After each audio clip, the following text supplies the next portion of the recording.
হ্যাঁ, সার্ভিসিং করতে গিয়ে সবকিছু আমার ছাড়িয়ে নিয়েছে।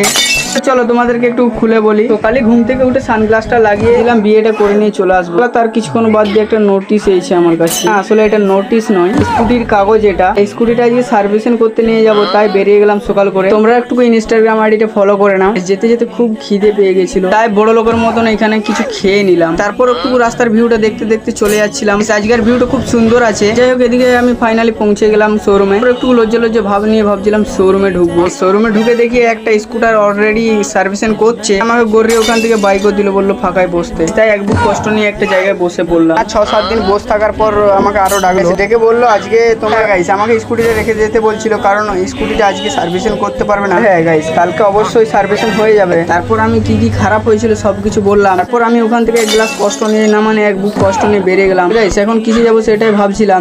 অনেক খুঁজোখুঁজির পর একটা টোটো পেয়ে গেলাম। তারপর কিছু না বলে চেপে গেলাম টোটোতে। হ্যাঁ গাইস, টোটোটা আমাদের ওদিকেই যাচ্ছে। তারপর রাস্তার ভিউটা দেখতে দেখতে চলে যাচ্ছিলাম। হ্যাঁ গাইস, বাজারে কাজ ছিল, তো বাজারেই নেমে গেলাম আমি। আজকের মিনি ব্লগটা দেখার জন্য অনেক অনেক ধন্যবাদ তোমাদেরকে।